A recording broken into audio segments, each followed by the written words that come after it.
उधर से पूछिए। वो बैठेंगे, बाकी के सब आ जाएंगे। एक लाइन में आ जाओ सब लोग। इधर इधर आया दीदी, इधर इधर इधर। फिर आप क्या हैं? बस नमो सुनंदा और दो ही वो लेंगे। गीता जी कहाँ गई? लोग बैठ जाए दीदी। गीता जी और हाँ हाँ उनको बिठा दो, कोई दिक्कत नहीं। ठीक है।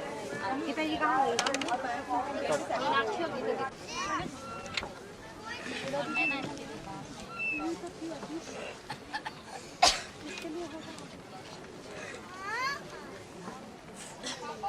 शुरू करना हो तो बता देना, फिर कर दें। हाँ बोलिए, हेडिंग बोलिए।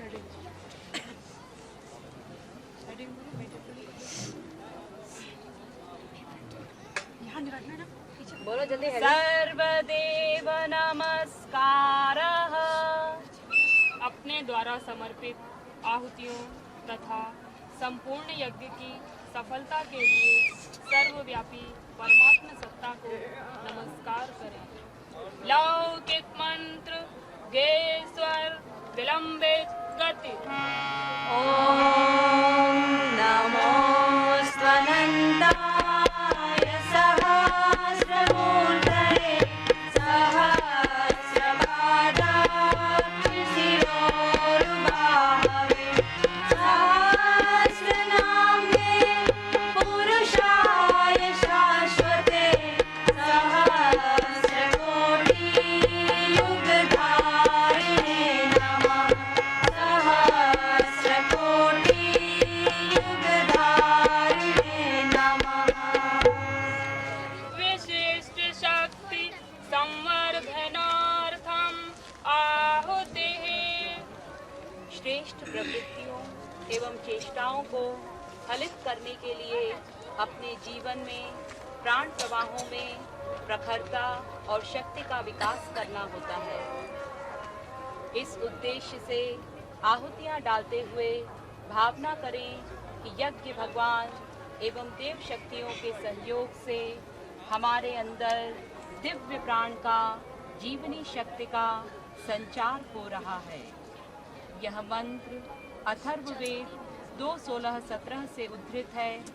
इसके ऋषि ब्रह्मा, देवता, प्राण अपान, आयु तथा छंद एक पदासुरी त्रिष्टुप है। यहाँ से मंत्र स्वाहा सहित बोले जाएंगे।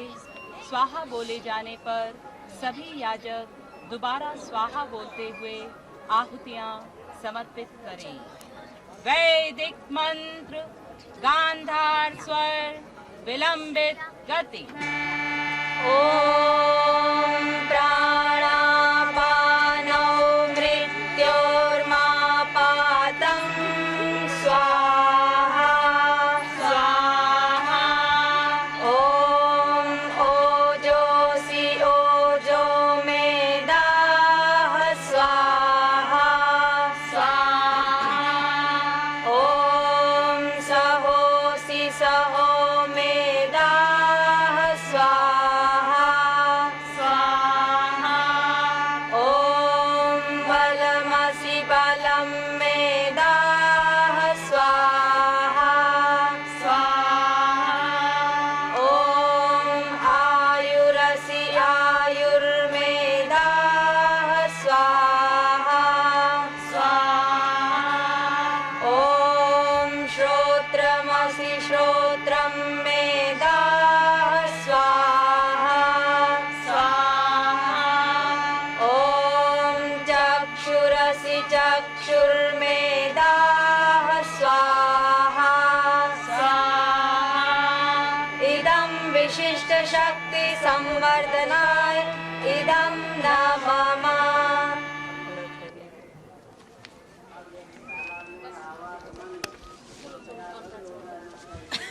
अब दूसरा ग्रुप बैठेगा अभी। आ जाओ। संगीत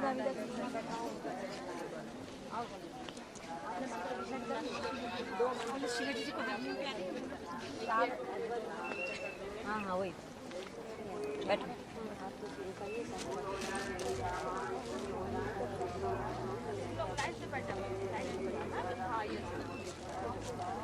चलो बैठो बैठो जल्दी फटाफट चलो।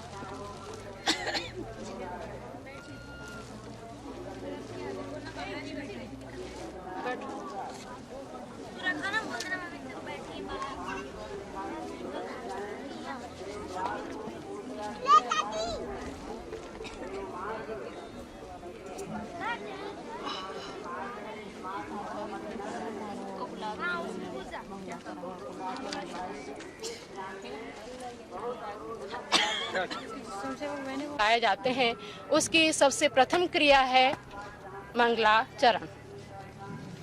मंगलाचरण की क्रिया करेंगे। यज्ञ और संस्कार आदि कार्यों का प्रारंभ मंगलाचरण से होता है। मंगलाचरण अर्थात कल्याणकारी आचरण। सभी कल्याणकारी आचरण हेतु सभी परिजन हाथ में अक्षत पुष्प लेंगे।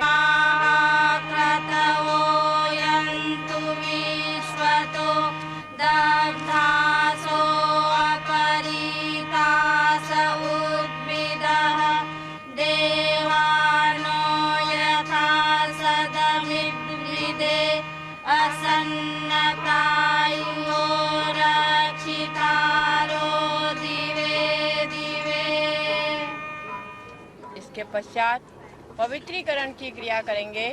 पवित्रीकरण की क्रिया के लिए स्वयंसेवक भाई आम्र पल्लव द्वारा पवित्रीकरण करेंगे और भावना करेंगे कि पवित्रता की वर्षा हो रही है। मंत्र यहाँ से बोला जा रहा है। ओम पवित्रे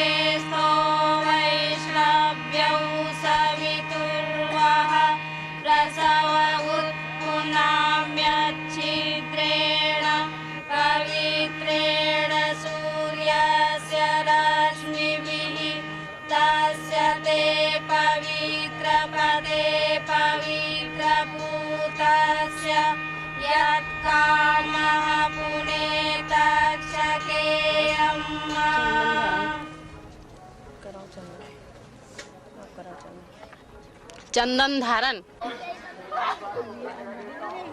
अनुराधा जी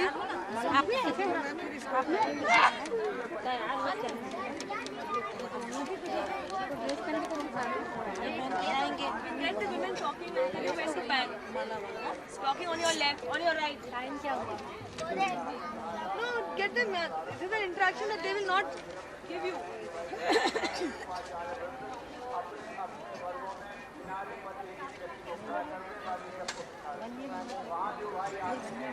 Problems right cut.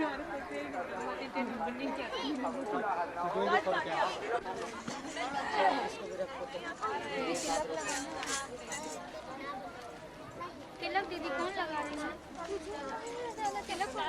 तिलक लगवा लीजिए। Roll roll. चलना तैयार हो के? हाँ तो चलने के लिए तिलक तो अभी से चला है ना आपने।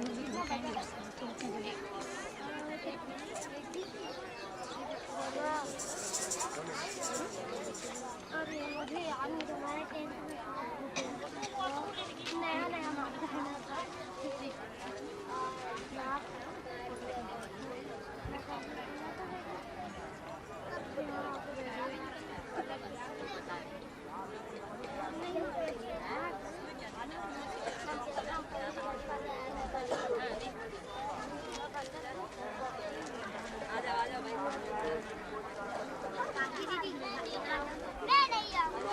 आइए आइए। Getting into the tent. कौन? तो वहाँ से चैलेंज नहीं कर देंगे क्योंकि विज्ञान ने इतनी प्रगति कर दी है कि यहाँ से धीरे चल रहा है तो वहाँ तेज कर सकते हो, यहाँ तेज चल रहा है तो वहाँ धीरे कर सकते हो।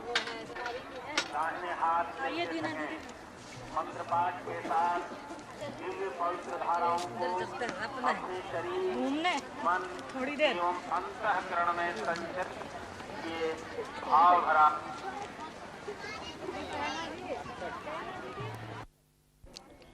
अंबुजा पटनायक। तो आप मिशन में कब से? हम जन्म से ही मिशन में जुड़े हैं। हमारे माता पिता इससे जुड़े थे, तो इसी मिशन का ही सब संस्कृति को देखा है हमने बढ़ने के साथ। हाँ बचपन से ही कह सकते हैं।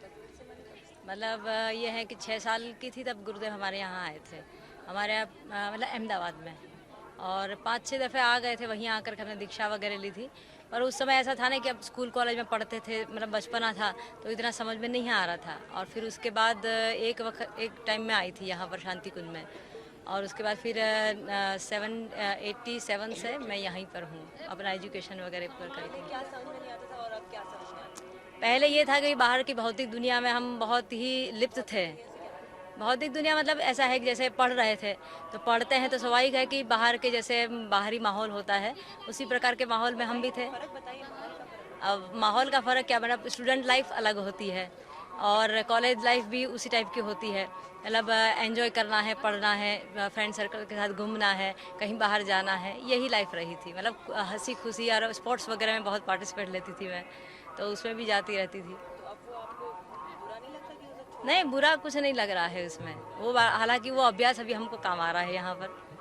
जैसे स्पोर्ट्स में जाते हैं तो स्पोर्ट्समैन स्पिरिट डेवलप करनी पड़ती है, तो वही spirit, team spirit, sportsman spirit यदि यहाँ हम रखते हैं तो वो हमारे लिए अच्छा ही महसूस हो रहा है हमको यहाँ पर। हम MSc मैथमेटिक्स हैं और उसके बाद M.Tech कंप्यूटर साइंस हैं, और यहाँ दयालबाग यूनिवर्सिटी में कंप्यूटर प्रोग्रामर के रूप में सर्विस में थे। उसके बाद मैरिज हुई तो रिज़ाइन करके यहाँ शांति कुंज में रह रहे हैं।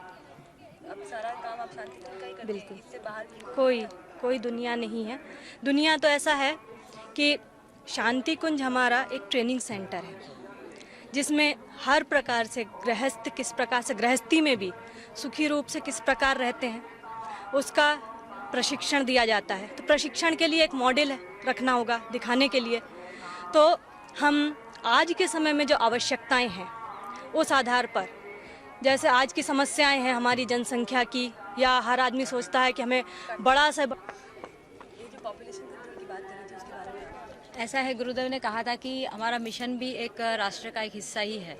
गवर्नमेंट कहती है कि आप कम बच्चे करिए, तो गुरुदेव हमारे यहाँ पर लार्जर फैमिली का जो सिद्धांत गुरुदेव ने एडॉप्ट किया है वहाँ पर शांति कुंज में हरिद्वार में, तो उसमें यह है कि भाई आप यहाँ रहते हैं तो यदि आप शादी करके बच्चे पैदा ना करें तो सबसे अच्छी बात है, और यदि करना ही चाहते हैं तो एक ही बच्चे की छूट है वहाँ पर। पहले जिनके हो गए उनकी बात अलग है, पर अभी जो नए हमारे वहाँ आ रहे हैं उनको यही कहा है, हमारे वहाँ इसी सिद्धांत पर चल रहा है कि जितना कम से कम हमारा फैमिली मेंबर होंगे उतना हम मिशन का, समाज का काम ज़्यादा कर सकते हैं। आज क्या होता है, बाहर के लोग अपने बच्चों की और फैमिली बढ़ाने के चक्कर में ना अपना कोई इकोनॉमिकल बैलेंस कर पाते ना कुछ कर पाते हैं। तो यहाँ शांति कुंज में आकर के गुरुदेव ने वो सिद्धांत, आदर्श परिवार क्या होता है उसका वहाँ पर एडॉप्ट किया है।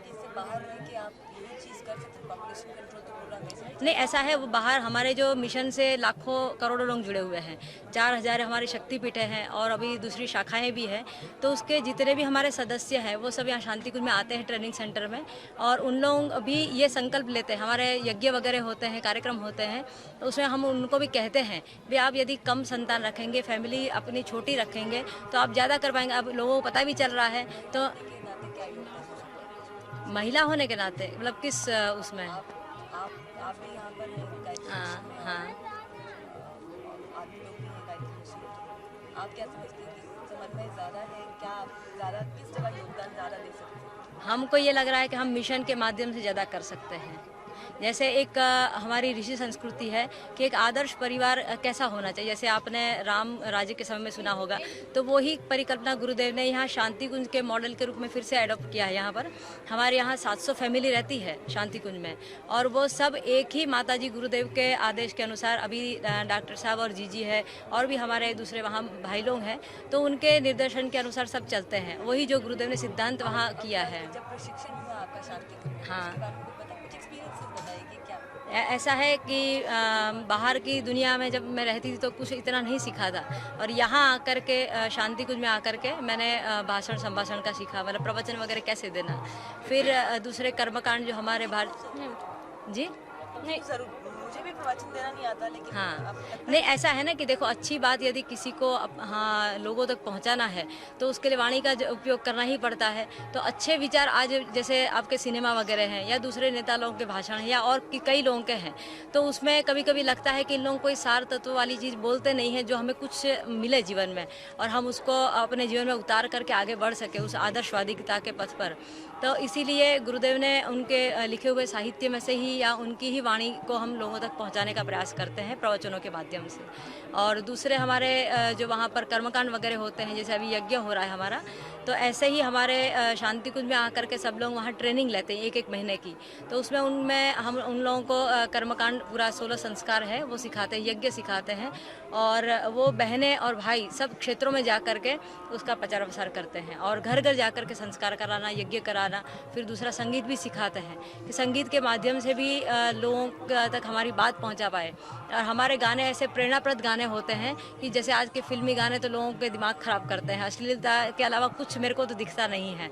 और हमारे मिशन के जो गाने हैं वो ऐसे प्रेरणाप्रद गाने हैं कि जिससे लोगों को नवीन कुछ मिलता है। वो हमारे यहीं लिखे जाते हैं, हमारे यहीं पूरा संगीत का कंपोज होता है और हमारे यहीं से ही गायक वादक वगैरह जो कुछ भी हमारी टीम है वो करते हैं और बाहर से आने वाले लोगों को हम वही सिखाते हैं।